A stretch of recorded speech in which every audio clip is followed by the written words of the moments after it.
저는 오늘 요한계시록 22장 상반절 말씀을 근거로 진짜 천국은 있나요? 라는 제목으로 하나님 말씀 선포하겠습니다. 한번 따라합니다.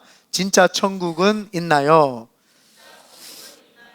신앙생활을 할 때 교회 오랫동안 다닌 사람들이 심심찮게 저한테 찾아와서 물었던 게 있습니다. 목사님, 천국 진짜 있을까요?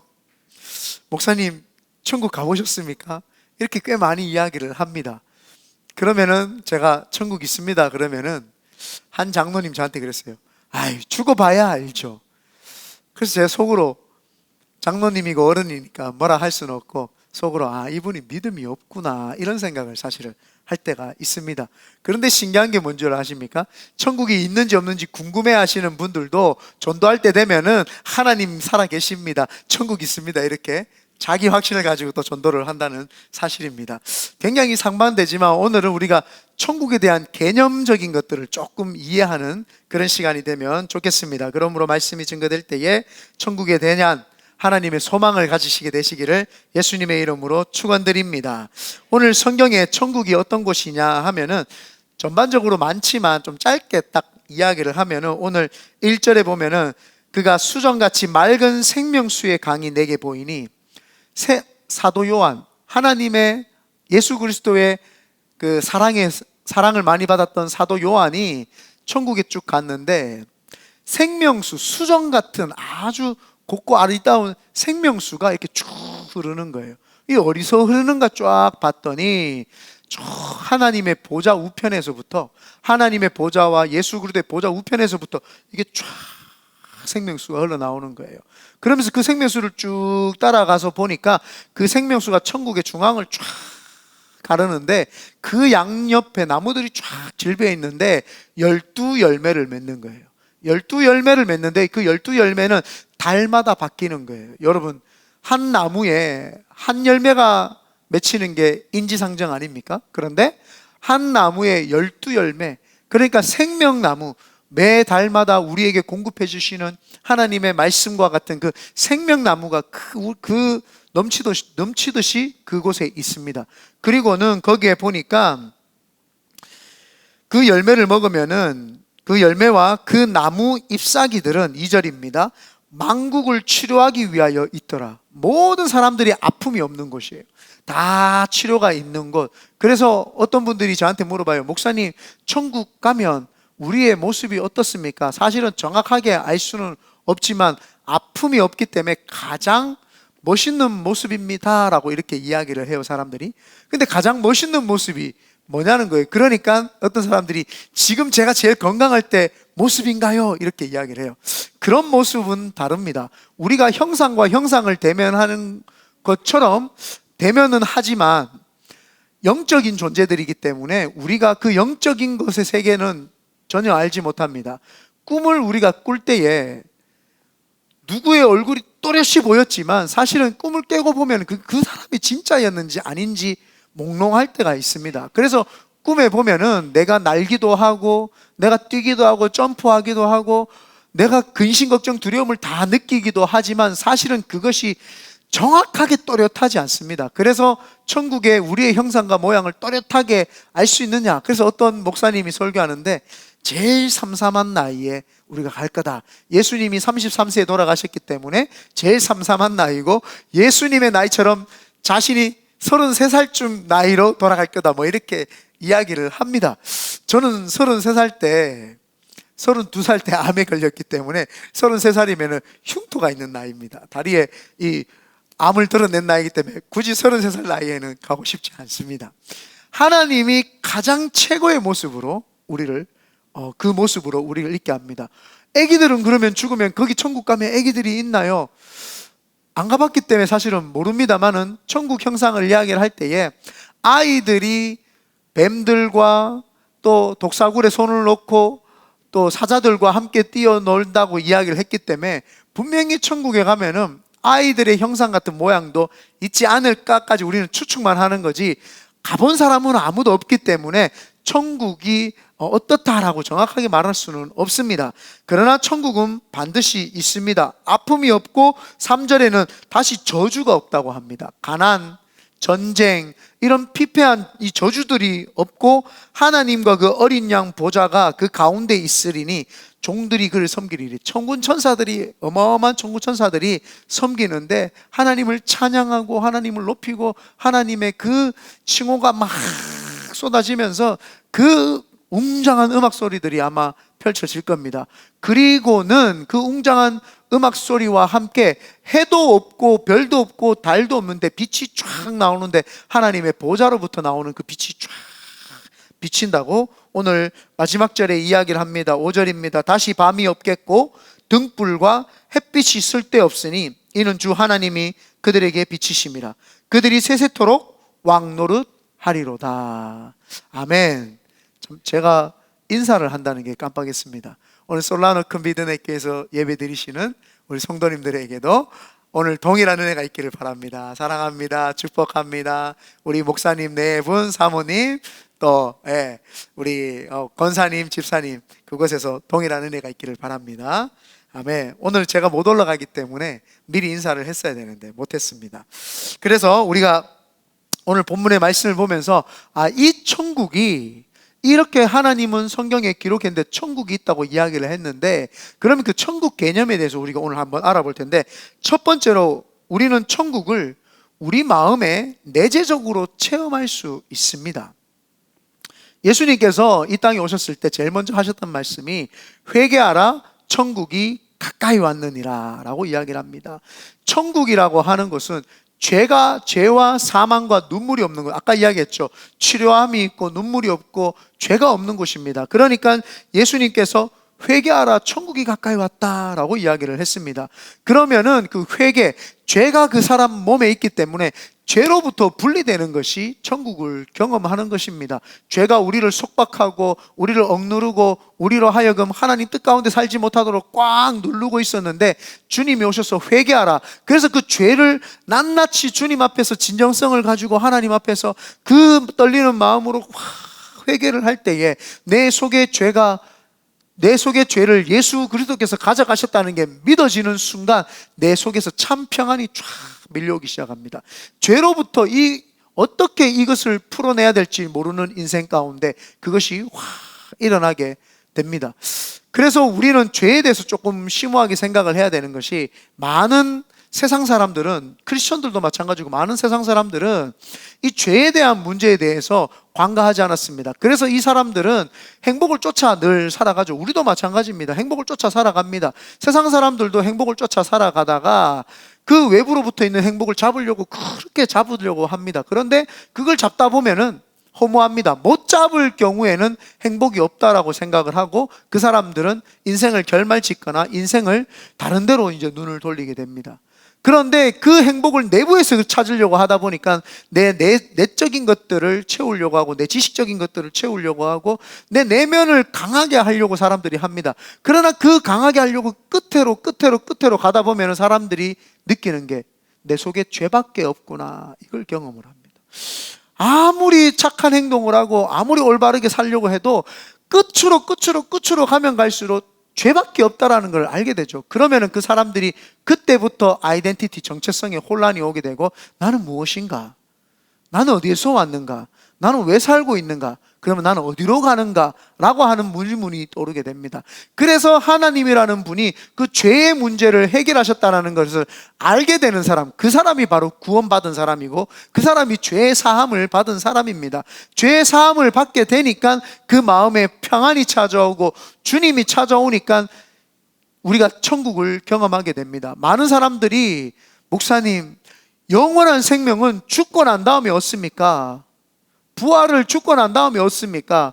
천국이라는 것을 죽고 난 다음에 없습니까? 그건 잘못된 신앙이고 신앙의 반쪽짜리만 알고 있습니다. 우리가 죽어서는 하나님이 계시는 그곳에, 죄가 없는 곳에 가서 천국에서 사는 것은 기정사실입니다만은, 내가 이 땅에서 죄 가운데 살다가 예수 그리스도라는 분을 만나는 순간 본 어게인 됩니다. 다시 태어납니다. 그때 영원한 생명을 얻게 되는 것입니다. 근데 많은 사람은 육신이 죽었다가 부활을 하면은 영원한 생명을 얻는다고 생각을 하죠. 아닙니다. 이 땅에 살면서 예수 그리스도를 아는 순간 본어게인 되는 겁니다. 다시 거듭나게 되고 다시 태어나게 되는 거죠. 그래서 영원한 생명은 이 땅에서 얻게 되는데 하나님과 함께 할 수 있는 영원한 걸 얻게 되는 겁니다. 하나님을 인식하지 못하는 사람들도 영원한 생명을 얻어요. 지옥에서 영원히 살게 되고, 우리는 예수 그리스도를 믿음으로 말미암아 지옥으로부터 분리되는 순간 천국을 경험하게 되기 때문에 하나님과 함께 영원한 천국에서 영원히 살게 되는 거죠. 그래서 천국이라고 하는 것은 내가 예수 그리스도를 믿음으로 말미암아 받아들이는 순간 하나님이 통치하시는 천국이 지금 내 속에 들어왔기 때문에 내가 천국을 이 땅에서 내재적으로 맛보는 것이죠. 그래서 천국은 여기 있다 저기 있다 이야기하지 않습니다. 누가복음 17장 20절에서 21절에 바리새인들이 하나님의 나라가 어느 때에 임하니까? 라고 예수님께 묻습니다. 예수께서 대답하여 이르시되 하나님의 나라는 볼 수 있게 임하는 것이 아니요 또 여기 있다 저기 있다고도 못하리니, 육신이 있고 있을 때는 천국이 임하는 것을 볼 수가 없다. 여기 있다 저기 있다도 못한다. 하나님의 나라는 너희 안에 있느니라. 주님이 이렇게 이야기했죠. 그래서 천국을 찾는 사람들은 예수님을 모르는 사람들이에요. 예수 그리스도가 내 속에 임하는 순간 천국이 내 속에 내재한다 이 말입니다. 그래서 천국이 내 속에 확 들어오면은 평안이 그때부터 있기 시작을 합니다.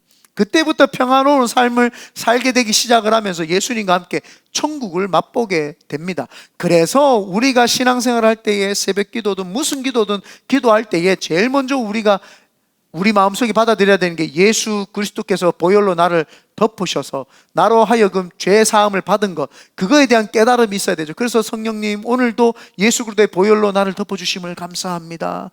오늘도 내 속에 예수님이 살아계심을 감사합니다. 오늘도 천국을 경험하게 하심을 감사합니다 라고 이야기를 하면서 천국이 내 속에 들어오는 것을 우리는 깨달아야 되죠. 그러므로 천국을 지상에서 체험하기 위해서는 진실된 마음으로 회개하는 것, 그래서 회개할 때에 천국이 가까이 온다고 주님이 우리에게 말씀하셨습니다. 그러면서 여러분과 제 마음에 우리는 천국을 받아들이기 위해서 이제는 성령님이 나를 점령하도록 해야 되는데, 성령 충만이라고 하면은 많은 사람들이 양적인 걸 생각을 합니다.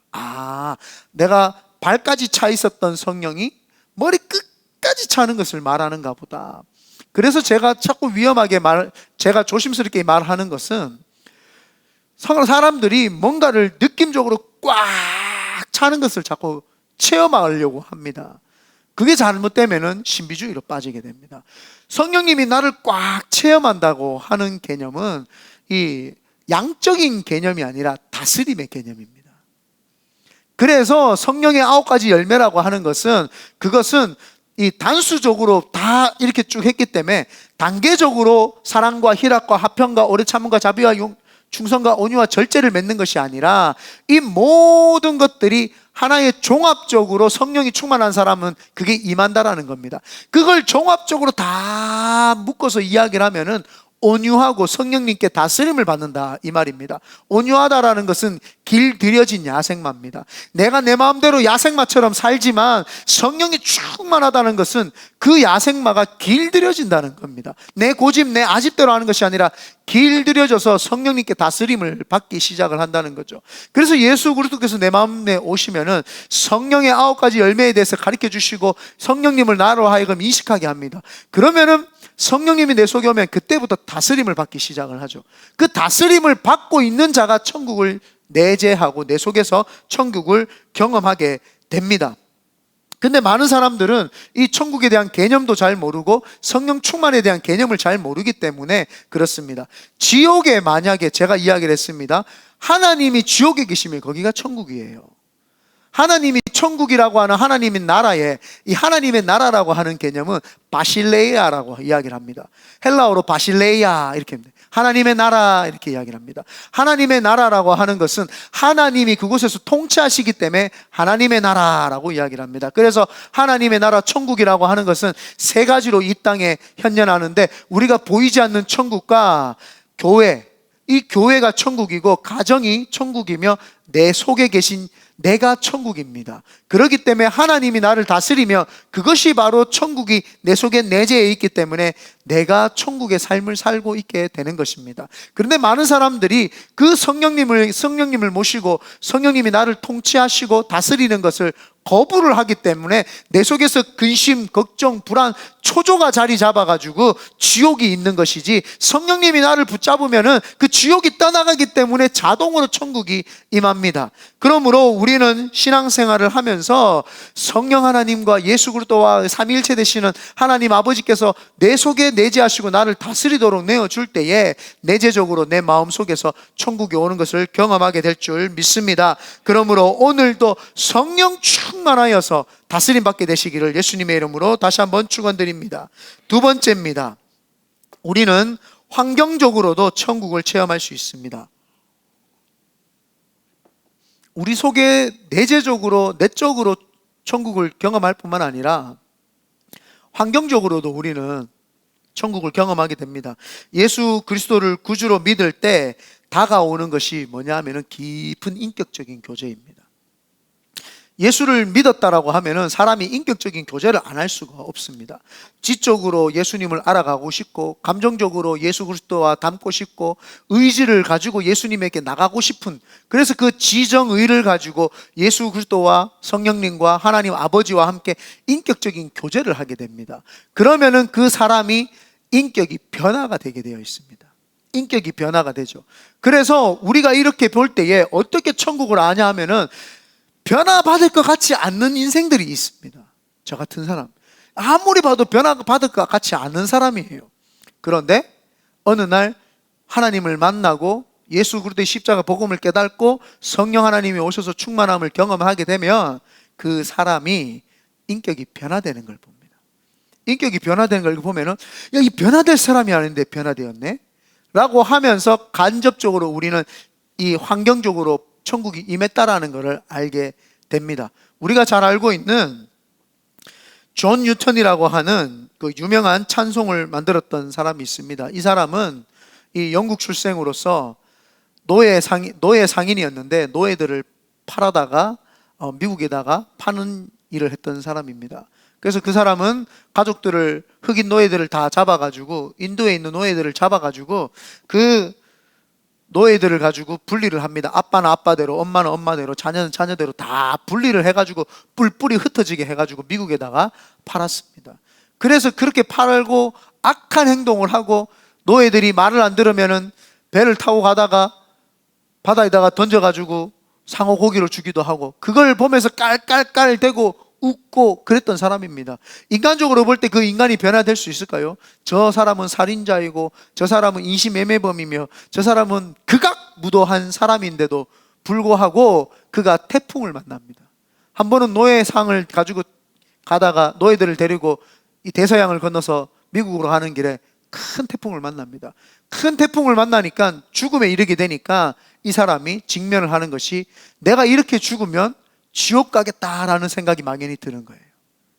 그러면서 어렸을 때 교회를 다녔던 생각이 들고 부모님으로부터 예수 그리스도에 대한 이야기를 들었던 것이 생각이 나면서 그 자리에 꼬꾸러져서, 하나님, 제가 이제서야 주님 앞에 내가 죽게 되니까 나왔는데 하나님, 내 인생을 어떻게 해야 됩니까? 라고 하나님 앞에서 무릎 꿇었더니 하나님 앞에서 하나님의 성령이 임하면서 회개의 영이 부어진 거예요.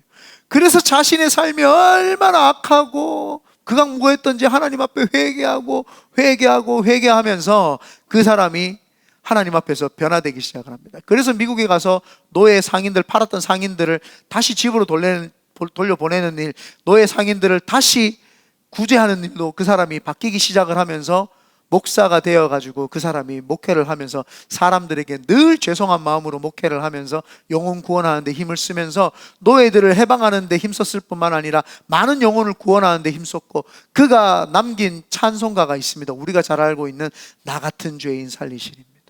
나 같은 죄인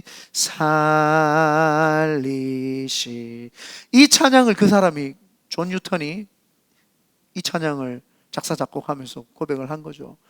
우리가 볼 때는 인간이 변화되지 않습니다. 그러나 그 사람을 보면 사람들은 아는 거죠. 하나님이 저 사람에게 임했구나. 천국이 임했구나. 환경적으로 그 사람이 변화되는 것을 보면서 우리는 천국이 임한 것을 간접적으로 알게 됩니다.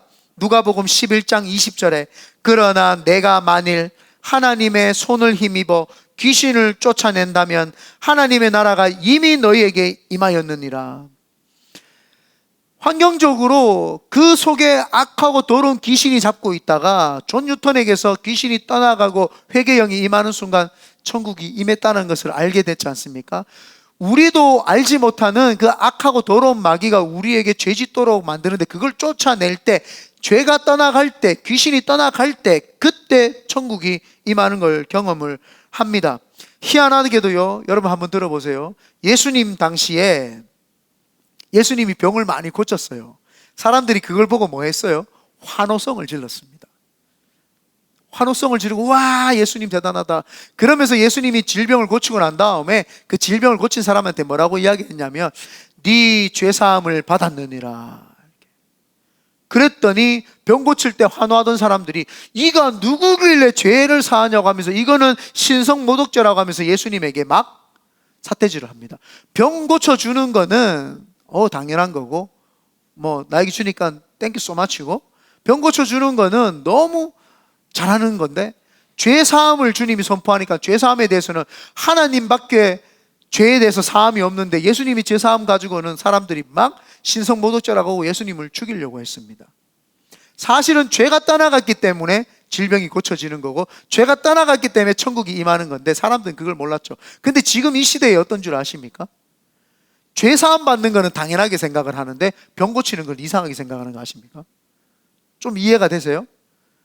죄사함 받는 건 지금 너무 당연해요. 예수 믿고 죄사함 받는 게 맞아요 해놓고는 병 고치는 건 이상하게 생각해요. 예수님 당시에는 반대로 병 고치는 건 당연했는데 죄사함 받는 걸 이상하게 생각했던 거예요. 자, 우리가 신앙생활이 얼마나 이게 논리적인 차이가 많이 있다는 걸 알 수 있냐는 겁니다. 당연히 예수님께서는 병을 고치는 것 자체가 죄가 떠나갔기 때문에 병이 고쳐졌기 때문에 병을 고치시고 난 다음에 죄사함을 받았느니라. 그러면 우리는 지금 뭘 해야 돼요? 여러분이 각자 개인이 삶 속에서 귀신이 떠나가는 것을 체험을 하면서 여러분이 죄사함을 받고, 여러분이 병 고침을 받는 걸 통해서 여러분이 죄사함을 받고 천국이 임했다는 걸 경험을 해야 되는 겁니다. 그래서 환경적으로 천국이 임하는 거예요. 그런데 늘 질병에 눌려 살고 죄에 눌려 살고 마귀에 눌려 살고 귀신에 눌려 사는 거예요. 교회는 버젓이 나오는데 한 번도 귀신을 쫓아낸 적이 없어. 내 속에 있는 더러운 것들을 쫓아낸 적이 없어요. 내 속에 오는 질병들하고 맞서 싸워서 몰아낸 적이 없어요. 그래서 천국을 경험하지 못하는 거예요. 저 같은 경우에 아주 극악무도한 삶을 살다가 그 악한 것들이 떠나가는 걸 경험을 했기 때문에 당당하게 이야기를 할 수 있습니다. 여러분, 성령님이 오면은요, 극악무도하던 죄들이 떠나갈 수밖에 없어요. 왜요? 성령님은 거룩한 분, 성령, 거룩한 분이시기 때문에 그분이 오는 순간 죄가 떠나갑니다. 악하고 더럽고 폭력적이고 사람을 해하려고 했던 마음들이 다 떠나가면서 내가 내 자신을 보면서 느끼는 게, 사람 됐구나, 사람 돼가고 있구나, 진짜 내 속에 천국이 오는구나, 그걸 경험을 하게 됩니다. 제가 암병에 걸려가지고 힘든 삶을 살았을 때에 그 암병 가지고 사토하면서 이겨내고 주님이 나에게 음성을, 내가 너를 죽이지 않는다는 걸 경험을 했기 때문에 그 질병과 맞서 싸우면서 내가 천국을 경험하게 되는 것입니다. 어떠한 환경이, 물질이 나를 누르려고 하고 신분이 나를 누르려고 하고 어떠한 것들이 나를 누르려고 해도 그때 주님 앞에 나와서 기도하고 나아갈 때 그 모든 환경이 누르는 억압 속에서 내가 하나님을 이름을 찬양하면서 그걸 이겨냈을 때 그때 천국이 오는 걸 경험을 하게 됩니다. 그래서 이 천국이 임재하는 것은 환경을 통해서 우리가 알 수 있습니다.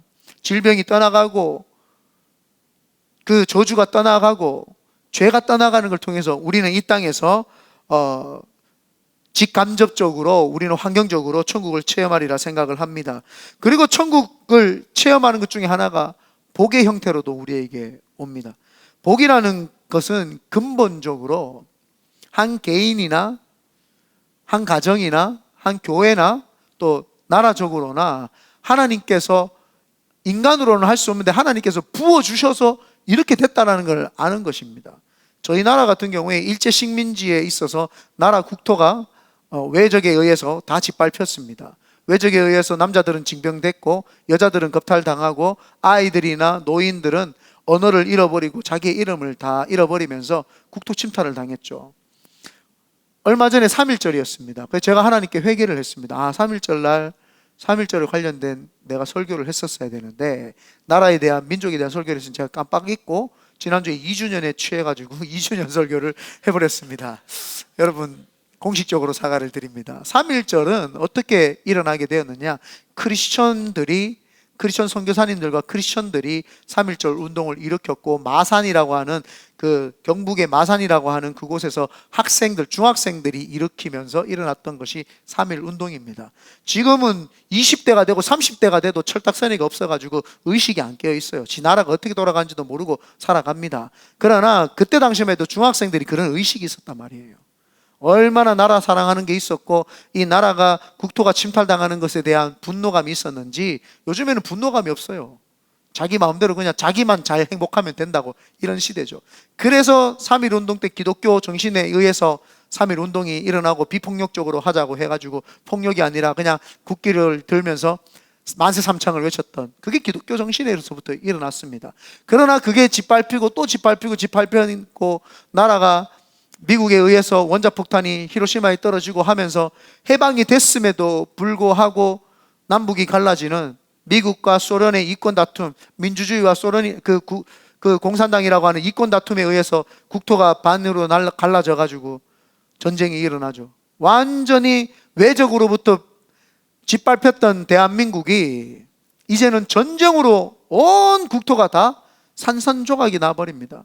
그냥 이제는 뭐 쓸모 있는 땅이 없어질 정도로 싹 다, 낙동강 정선 빼고는 싹 다 떠나갔습니다.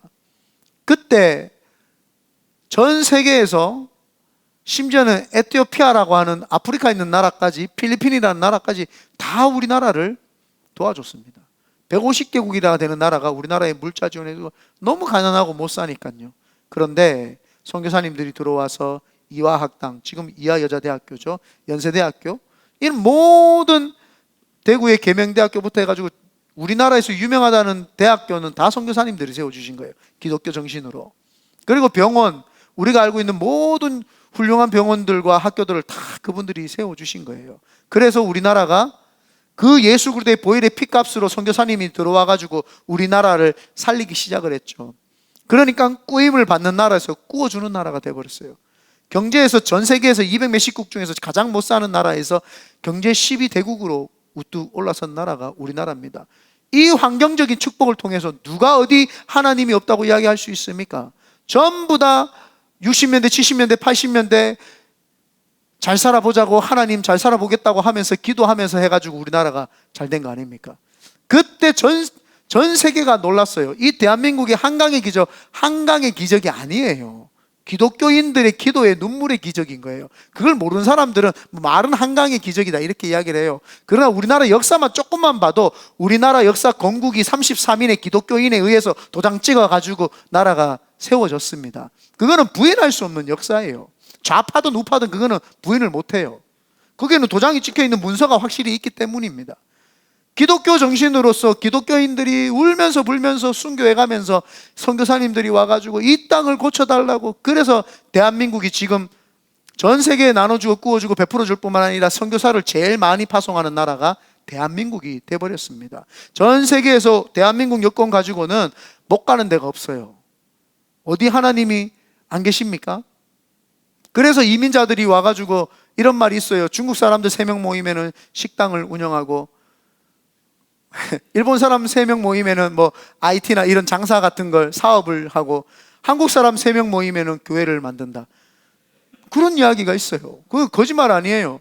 한국 사람들은 교회만 모였다 하면 교회를 하기 시작한 거예요. 전 세계 디아스포라, 한국 디아스포라를 흩어졌는데 다 가보잖아요. 제가 30개 이상의 나라를 가봤는데 전부 다 한인교회들이 있어요. 없는 데가 없어요. 한인교회가 중심, 커뮤니티 중심이 되어가지고 모든 사람들이 그 중심으로 살아가는 거예요. 근데 아무것도 모르는 그냥 안 믿는 사람들은 이 중심에 기독교가 있기 때문에 이 미국 사회나 어떤 이민 사회가 뻗어나가가 살 수 있는데 그걸 모르는 거예요. 자기들이 미국에 와서 한인들, 교인들 때문에 잘 먹고 잘 살고 있는 걸 모르는 거예요. 교인들이 와가지고 여기서 터를 안 잡고 안 살았으면은요, 와서 의지할 데도 없어요. 뭘 해야 될 수도 몰라요. 대한민국이라고 하는 나라가 환경적으로 하나님이 천국을 맛보게 해주신 거예요. 각자 개인에게도 마찬가지입니다. 저도 어마어마하게 가난한 가정에서 살았는데 지금 하나님이 얼마나 복을 주셨는지. 가난이 뭐예요? 너무너무 잘 먹어 살쪄가지고 지금 lose weight. 예. I need to lose weight. 예. 이 살을 빼야 될 지경에 왔으니 이거 여기도 그런 분들 꽤 있네요. 예. 이거 환경적으로 얼마나 축복을 받았습니까? 세종대왕이 아무리 축복을 받았어도 비행기를 타봤어요? 그 사람이 마라탕을 먹어봤겠어요? 뭘 해봤겠어요? 환경적으로 어마어마한 우리가 축복을 받았잖아요. 하나님께서 우리에게 축복을 주신 거예요. 하나님께서 우리에게 기름 부어주신 거예요. 각자 개인마다 하나님이 축복을 부어주셔가지고 직장에서든지 어디서든지 하나님께서 환경적으로 우리에게 축복을 많이 주셨습니다. 그러므로 우리는 환경을 통해서도 우리는 축복받은 것을 알고 천국이 임한 것을 우리는 벌써 받고 보고 있는 줄 믿습니다. 세 번째입니다. 죽고 난 다음에 사후에 이제 천국에 대해서 진실한 그러면 약속을 우리가 할 수 있냐는 겁니다. 예수님께서 성경에 거지 나사로와 그 부자 이야기를 해주셨습니다. 예수님이 직접 이야기를 하셨어요. 왜냐하면 그거는 추상적인 개념이 아니라 실제되는 개념이기 때문에 예수님이 실제적으로 설명을 해주셨어요. 한 부자가 있었고 한 거지가 있었는데 전부 다 이스라엘 백성을 비우기 때문에 다 하나님을 믿는 사람들이에요. 하나님을 믿는 사람 중에 부자는 자기 권세와 물질의 기세 등등하여서 하나님 없는 것처럼 살아가고 거지 나사로는 늘 하나님의 긍휼하심을 구했던 거예요. 그런데 죽었는데 딱 가보니까 거지 나사로는 아브라함의 품에 딱 안겨가지고 천국에 있고 부자는 지옥에 가가지고 있는 거예요. 그 지옥에 가가지고 딱 있는데 지옥에서 나에게 이 혀에다가 물 한 방울만 좀 떨어주면 좋겠다고 그렇게 이야기를 합니다. 천국에는요, 근데 천국과 지옥은요 분리되어 가지고 서로 볼 수가 없는데 여기에 보면은 천국은 지옥을 볼 수 없어요. 여러분 만약에 나는 예수 그리스도를 믿고 천국 갔는데 내 부모님이나 내 친인척들이나 친구들이 예수님을 안 믿고 지옥에 있어요. 내가 천국에서 지옥이 보이면 그게 천국이겠어요? 날마다 내가 저 영혼 보면서 저 우리 아버지, 저희 아버지는 예수 안 믿고 심장마비로 돌아가셨기 때문에 뭐 힘들든 어렵든 지옥에 있습니다. 그러나 저희 어머니가 예수님을 믿고 목사님이 되셔가지고 저희 가족을 구원하셨기 때문에 저희는 이제 천국 갈 수 있게 되었죠. 천국에서 그 아버지를 보고 있으면 얼마나 가슴이 찢어지겠어요. 그러니 천국에서는 지옥을 볼 수 없습니다. 그러나 지옥에서는요 천국을 볼 수가 있어요. 왜? 천국에서 저기가 너무 좋은 걸 아는데 내 형편을 보니까 힘들고 어려운 걸 알게 되는 거예요. 상대적인 박탈감을 확 느끼는 거예요. 저 사람 나보다도 이 땅에 살면서 지식도 모자라고 물질도 없었고 사회적인 지위도 없었고 업적 남긴 것도 없는데 이름을 남기지도 않은 저 사람은 아무런 무명이었으나 유명하게 저 천국에 있고 나는 이 땅에서 유명하였으나 무명한 자처럼 지옥에서 지금 벌벌벌 떨고 있으니 그 모습을 보면 배 아파서 지옥이고 저 천국을 보니까 너무 좋아서 지옥이고 내 형편을 보니까 너무 뜨거운 곳에서 타는데 지난번에 제가 한번 지옥 이야기 한번 해드린 적 있죠. 막 소금 치듯 하는 거예요. 몸에 막 불이 붙었는데도 막 소금을 뿌리니까 따갑죠. 거기에서 보니까 구더기가 막 온몸에 있는 거예요. 제 이야기 아니고 요한계시록의 앞장에 나오는 내용입니다. 온 구더기가 있어요. 그래서 막 구더기를 빼려고 하는데 입으로 나온 거 치우니까 귀로 나오고 귀로 나온 걸 빼니까 눈으로 나오고 막 눈이 빠졌다고 생각해 내가 죽었다고 생각했는데 다시 눈 떠보니까 다시 정상으로 또 불타오고 있고 이게 지옥이다 말이에요. 영원한 지옥이 그거다 말이에요.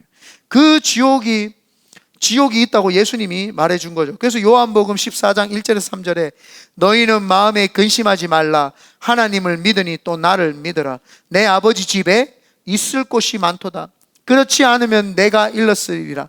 내가 너희를 위하여 초소를 예비하러 가노니 가서 초소를 예비하면 다시 와서 나 있는 곳에 너희도 함께 있게 하리라. 주님이 천국 가가지고 왜 천국에 우리가 있어야 될 초소를 마련할까요? 천국이 없으면 마련할 이유가 없죠. 예수님이 그러지 않아요?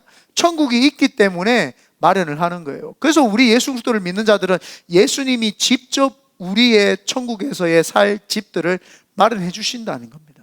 그렇기 때문에 우리는 천국이 보장된 거죠. 예수님이 모든 사람들처럼 죽었다가 만약에 부활하지 않았다면, 나를 위해서, 나의 죄를 위해서 십자가에 죽기만 죽었다면 우리는 천국 소망이 없어요. 그러나 주님이 부활하셨죠. 그래서 부활신앙입니다. 제7일 안식교나 잘 모르는 사람들은 구약의 안식일을 지켜야 됩니다 해가지고 토요일날을 막 안식일로 지키고, 이스라엘 사람들은 아직도 토요일날 안식일을 지키는 거예요. 그러나 정작 예수님께서는 금요일날 십자가에 못 박혀 돌아가시고 안식일날은 무덤에 계셨어요. 안식일날 예배를 받아야 되실 대상이 무덤에 있었다 이 말입니다. 그리고는 우리가 지금 지키는 주일날 주님이 부활하셨죠. 그래서 우리는 부활 주일을 맞이하여서 이 주일날 예배를 드리는 것입니다. 안식일날 드리는 것이 아니라 부활을 기념하기 때문에 드리는 것이죠. 근데 이스라엘이나 제7일 안식교나 이런 사람들은 그걸 모르는 거예요. 여호와의 증인 이런 사람들은 모르는 거예요. 하나님이 우리에게 천국을 주신 그날을 기념으로 해서 예배 드리는 걸 모르고 안식 율법으로 돌아가가 율법을 지키고 있는 거예요. 율법을 지키고, 주님은 율법을 폐하러 오신 것이 아니라 주님은 완성시키러 온 거죠. 그래서 율법대로가 아니라 주님은 천국, 이 땅에서 완성된 모습대로 오셨기 때문에 우리가 교회에서 주일날 예배를 드리는 줄 믿습니다. 고린도 후서 12장 1절에서 4절에 이렇게 말합니다. 무익하나마 부득불 내가 자랑하노니 주의 환상과 계시를 말하리라. 내가 그리스도 안에 있는 한 사람을 아노니 14년 전에 그가 셋째 하늘에 이끌려 간지라. 그가 몸 안에 있었는지 몸 밖에 있었는지 나는 모르거니와 하나님은 아시느니라.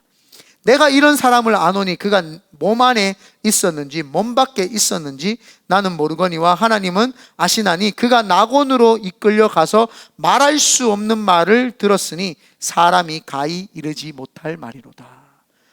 사도 바울 목사님이 많은 사람들이 천국이 있냐 없냐 막 시시비비할 때에 천국을 갔다 오신 거예요. 천국에 갔는데 내가 몸 안에 있었는지 몸 밖에 있었는지 그거를 경험을 한 거예요. 아주 신비 체험을 했죠. 그래서 이 말을 하게 되면은 교만해지고 신비주의를 빠질까봐 말씀을 안 하고 있다가 14년이 지난 후에 성도들에게 희망과 소망을 가지라고 핍박받는 성도들 그 이야기를 해주신 거예요. 제가 예전에 우리 성도들에게 거의 제가 말한 적이 없다가 제가 23살인가 4살쯤에 하나님에게 이끌려서 천국까지는 아니고요, 유체이탈 비슷한 걸 제가 경험을 한번 한 적이 있어요.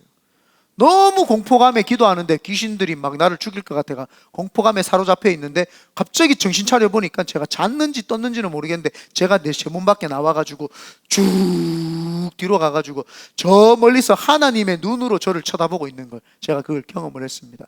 근데 저는 그 경험보다도 제가 더 놀라운 경험을 한 게 제가 지옥을 경험을 한 것입니다. 제가 한 번은 잠을 자다가 꿈을 꿨는데 스홀, 어둠이 깊은 걸 스홀이라고 합니다. 지옥이 어둠이 깊어요. 제가 어디로 떨어지는데요, 어둡고 어두운 그 어둠 속으로 계속 빨려 들어가는 거예요. 블랙홀에 빨려 들어가처럼 계속 빨려 들어가는데, 이렇게 스카이다이빙 하면서 빨려 들어가는 것도 아니고 그냥 이렇게 빨려 들어가는 것도 아니고요, 뒤로 이렇게 계속 빨려 들어가는 거예요. 하늘을 보는데 너무 어둠밖에 없는데 보이는 게 아무것도 없어요. 빨려 들어가는데요, 그 극심한 공포감이 임하는 거예요. 그리고 잡고 싶고 부르고 싶어도 불러주지가 않아요. 빨려 들어가는데 그 칠흑 같은 흑암으로 빨려 들어가는데요, 그 속에서 슬픔이 얼마나 올라오는지, 그 슬픈 감정이 팍 올라오는데 막 가는데 울면서 막 제가 빨려 들어가는데요, 그 시간이 한정없다는 게 그때 느껴졌어요. 그리고는 정신을 빡 들었는데 제가 엉엉 울고 있었어요. 얼마나 울었는지. 그래가 하나님께 회개를 그렇게 많이 했어요. 하나님, 지옥이 이런 곳이군요. 하나님도 없고 아무것도 없는 그 지옥 속으로 깊이 빨려 들어가는 그 경험을 하고 난 다음에 제가 그 지옥 생각만 하면은 마음이 섬뜩하기도 하고 막 마음을 다 잡아야 되겠다 이런 생각도 굉장히 많이 했었습니다. 그래서 우리는 죽고 난 다음에 사후세계를 걱정할 이유가 없어요. 예수 그리스도를 믿고 이 땅에서 천국을 경험하고 천국으로 살아가고 있기 때문에 우리는 죽으면 예수님처럼 부활해서 진짜 천국으로 가는구나, 이게 확신이 들어야 될 줄 믿습니다. 오늘 신학자들은 그래서 사도 바울 목사님이 그 14년 전에 죽은 것을 역사적으로 밝히겠다고 해가지고 밝혔더니 그분이 어느 성에 들어갔을 때, 소아시아 지역의 어느 성에 들어갔을 때 거기에서 복음을 증거하다가 매질을 맞습니다. 그리고는 그 사람이 죽어버립니다. 사도 바울 목사님이 죽습니다. 그래서 사람들이 죽었다고 해가지고 성 바깥에 시체 더미에다가 버려버립니다. 그리고 나중에 다시 살아납니다. 그 내용이 성경에 기록돼. 그때 아마 이분이 삼층천을 보고 와서 천국을 보고 왔을 것이다. 신학자들이 뭐 그렇게 이야기를 합니다. 오늘날 사람들은 천국을 체험하지 못하고 마음에 불안과 두려움이 있기 때문에 삶을 사는 것이 죽는 것보다 이승에서 사는 것이 더 좋다고 뭐 이런 이야기를 하죠. 소똥밭에 굴러도 뭐 이승에서 사는 것이 낫다. 굳이 소똥밭에 굴릴 필요가 뭐 있습니까? 죽어서 천국 가면 되죠. 그 몰라서 그 이야기를 하는 겁니다. 그러나 우리는 그걸 알고 있습니다. 마지막 네 번째입니다. 세 번째인지 끝낸 줄 알았죠. 네 번째가 오늘은 있습니다. 마지막으로 이제 신천신지 영원 무궁 세계가 우리 앞에 다가옵니다. 우리는 신천지에 가야 됩니다. 드디어 이 목사가 이단 밝히는구나. 드디어 이제 우리를 이단으로 끌고 가려고, 우리를 이단으로 끌고 가려고 신천지 이야기를 하는구나. 이렇게 막 생각할 수 있죠. 성경에 천국을 새 하늘과 새 땅이라고 이야기를 했습니다. 그래서 신천신지 이렇게 줄여서 부릅니다. 신천지가 그 좋은 성경의 내용을 자기들이 들고 와서 쓴 거예요. 그래서 제가 이야기를 했죠. 우리가 다 써버리면 신천지가 특수하지 않기 때문에 지네들도 다 신천지네? 신천지로 오세요. 우리도 신천지예요. 우리 신천지를 바라보는 사람들이에요. 다 신천지네. 이름 바꾸겠죠. 그 자기들끼리 지금 싸워가지고 나왔거든요. 한 팀이. 그 이만희의 내연녀가 나와가지고 이제 그 사람이 새천지를 창조했어요 지금. 그래서 신천지 지금 이제 뭐 백과사전 위키 백과사전에 치면은 뭐 무슨 나무 뭐 네번은 무슨 뭐 나무 위키 뭐 치면은요 새천지 치면 나와요. 제가 혹시나 이거 쳐봤거든요. 나오더라고. 그러니까 신천지에서 지금 새천지가 나왔어요. 지네들끼리도 갈라지는 거야. 신천지에서 새천지. 참 아이디어도 우리는 뭐라고 해야 돼요? 그러면 뉴천지, 뉴천지, 뭐 센천지, 뭐 신빙천지, 뭐 이런 거, 뭐 하여튼 뭐 그런 걸로 지금 막 해요. 우리는 이단 아닙니다. 이만희 섬기지도 않고요. 제가 보혜사도 아니고요. 예수 그리스도만 믿게 되시기를 축원드립니다. 이 신천신지는 영원무궁한 세계인데 우리가 어떻게 그러면 거기에 들어가는 게 있냐? 예전에 한번 어렴풋이 또 한번 이야기를 했었는데 나중에 요한계시록 깊이 할게요. 우리가 1장부터 7장까지 그 7교회는 했잖아요. 그런데 이제 그 다음부터 8장부터 21장까지 22장까지가 마지막인데 이거는 조금 더 심오하게 해야 돼요. 왜냐하면은 저는 우리 교단이 저희 교단은 순복음교단은 사실은 전천년설을 믿습니다. 그러나 전천년설을 믿지 않는 옛날에는 후천년이 또 있어요. 근데 그 후천년은 이제 시대적으로 없어졌어요. 후천년을 믿는 사람은 거의 없고요. 전천년 중에도 뭐 세대주의 전천년, 뭐 역사주의 전천년 있는데 중요한 거는 저희 교단이 이제 전천년을 믿는데 이제 웬만한 또 교회나 장로교나 요즘 대세는 무천년이에요. 그래서 제가 무천년설, 천년왕국이 없다 뭐 이렇게 해서 하는데 그래서 제가 무천년도 공부를 해보고 전천년도 공부를 해보고 그래서 제가 장로교 총신대학교 교수님에게 공부를 배워보고 그리고 이제 다 배워봤어요. 그리고 자료도 제가 다운받아가 보고 책도 아마 얼마 전에 제가 이만한 거 보여줬잖아요. 요한계시록 책을 보고 읽고 다 해봐도 무천년이 너무 오류가 좀 있어요. 없다고 하시는 분도 있는데 제가 개인적으로 원어를 비교해보고 자기를 보는데 너무 끼워 맞추는 느낌이 너무 많아요. 어쨌든 하나님이 무천년은 대부분 영적인 해석이 많아요. 이 글자 문자적인 해석이 없고 영적인 해석이 많아요. 그러나 하나님이 그러면 문자적인 해석을 주실 이유가 없어요. 문자적인 해석도 필요하고 영적인 해석도 필요하죠. 그래서 저는 전천년을 신봉하고 믿는 것이 아니라 거기에도 뭔지 모르는 좀 결핍이 있기는 있어요. 완벽할 수는 없지만 그래도 성경에 문자적으로 여러분이 읽으실 때 좀 아실 수 있도록 좀 문자적인 것들을 좀 설명을 해주고 나중에 좀 영적인 해석, 무천년설도 이야기를 해드리도록 하는데 성경에서는 어떻게 이야기를 하냐 하면은 지금 우리가 이때 동안 예수 그리스도 오시고 난 다음에 모든 사람들 있잖아요. 죽은 사람들이나 지금 우리 살아있는 사람. 그러면 예수님이 다시 오세요. 다시 오시면은 공중재림을 합니다. 무천년은 공중재림을 하지 않는다고 이야기를 해요. 공중 재림을 하면은 그때 첫 번째 미리 죽었던 사람들이 첫 번째 부활이 일어납니다.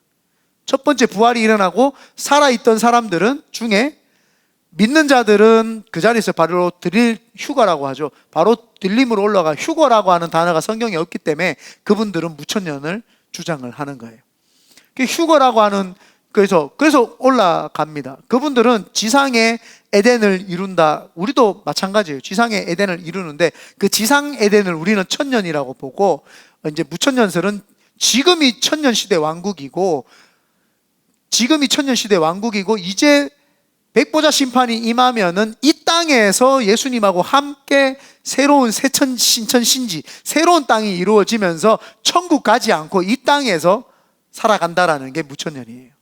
이 땅에서 새로운 에덴 동산으로 회복한다. 그래서 이 땅에서 이제 그러면 이 육신을 그대로 입어야 되는 거예요.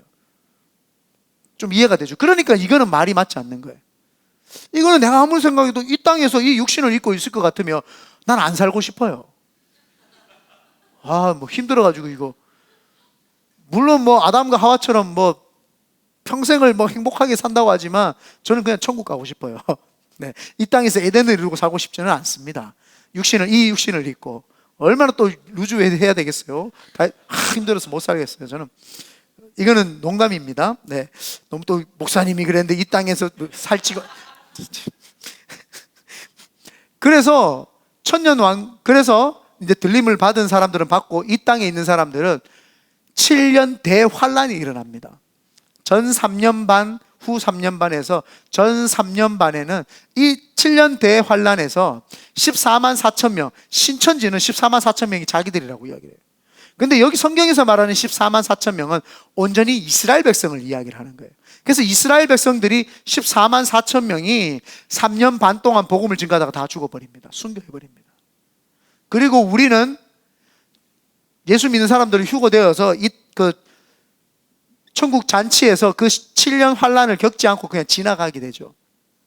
그리고는 7년 대환란이 끝나고 난 다음에 위에서 공중 재림에 있던 우리는 지상 재림을 해가지고 이 땅에서 천국 1000년 동안 다스리기 시작을 합니다. 마귀의 세력을 몰아내고 다스리기 시작을 하고 그리고 1000년이 지나서 두 번째 부활이 일어납니다. 그때 7년 동안 전 3년 반, 후 3년 반 7년 동안 환란을 겪은 사람들, 그때 죽은 순교자들과 이 1000년 동안 죽은 사람들이 다시 믿음으로 살았던 사람들이 다시 부활하면서 그때 마지막으로 백보자 심판에 가가지고 지옥 갈 사람들은 그냥 벌써 지옥 가 있기 때문에 백보자 심판 안 받습니다.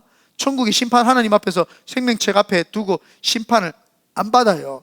천국 가야 될 백성들이 하나님 앞에 가면은 행위적으로 너는 이렇게 했고 이렇게 했고 이렇게 했으니까 거기서 상급이 나뉘고 천국으로 들어가는 그런 게 전천년설입니다.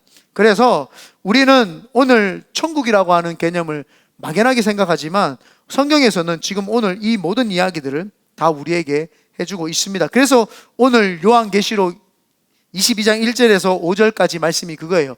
그 천국의 백보자 심판 천국에 들어가게 되면 어떤 것이 있느냐, 하나님 보좌에서부터 생명수의 강이 흘러내리고 그 옆에 생명나무들이 12과실을 맺으면서 달마다 바뀌면서 치료가 있고 회복이 있고 하나님의 역사와 아름다움이 있고 그곳에 천구 천사들이 찬양을 하고 수종을 들고 우리를 받들어 모시고 있고 막 그런 게 있어요. 그래서 저는 왜 사람들이 천사의 이름을 자꾸 하는지, 이름을 자기 이름으로 삼는지 모르겠어요. 그리고 왜 미국 땅에는 그 미가엘 천사를 마이클이라고 부르는지 저는 이해가 할 수가 없어요. 그 부모가 무슨 생각으로 천사 이름을 아이들에게 지어줬는지는 모르겠어요. 천사는 사람을 섬기기 위해서 있는 종드는 자들이지 천사는 인간보다 높을 수가 없어요. 우리가 기도하면 응답을 주는 자들이 천사들이지 우리가 천사를 보고 놀랄 게 아니다 말이에요. 그렇기 때문에 아이들 이름 지어줄 때 잘 생각해서 지으시길 바랍니다. 이 천사의 이름으로 짓지 마시고 사람의 이름으로 지어주시면 제일 좋을 것 같습니다. 그래서 결론을 맺겠습니다. 천국은 있나요? 어디에 있나요? 여기 있나요? 저기 있나요? 진짜 죽으면 있나요? 그때 이야기를 할 때 우리는 이야기를 해야 됩니다. 천국이라는 것은 죄로부터 지옥이라고 하는 것으로부터 분리되는데 지옥이라고부터 분리되려면 죄로부터 분리가 돼야 되고 죄로부터 분리가 되면은 질병, 환경적인 거 이런 것들이 분리가 되기 때문에 우리는 내재적으로 천국을 경험하고 체험할 수 있고, 환경적으로 사람이 변화되는, 인격적으로 변화되는 걸 보면서, 또 환경이 변화되는 걸 보면서, 귀신이 떠나가는 걸 보면서, 그런 걸 보면서 천국을 경험할 수 있고, 마지막으로 천국이라는 것은 예수님이 말씀을 하셨기 때문에, 거지 나사로와 그 부자 이야기를 하면서 예수님이 직접 말씀하셨기 때문에 천국이라는 건 있고, 사도 바울이 직접 갔다 왔기 때문에 천국이라는 건 있고, 그 다음에 천국이라는 것은 성경의 요한계시록에 요한이 갔다 와서 환상 가운데 있었던 그 천년왕국이 이렇게 진행해서 우리가 들어가는 과정을 상세하게 설명했기 때문에 천국은 있다. 그래서 천국은 우리가 예수 그리스도를 믿는 순간 천국은 따놨고, 육신이 흙으로 돌아가는 순간 그 따놓은 천국 티켓을 가지고 천국으로 가게 되는 줄 믿습니다.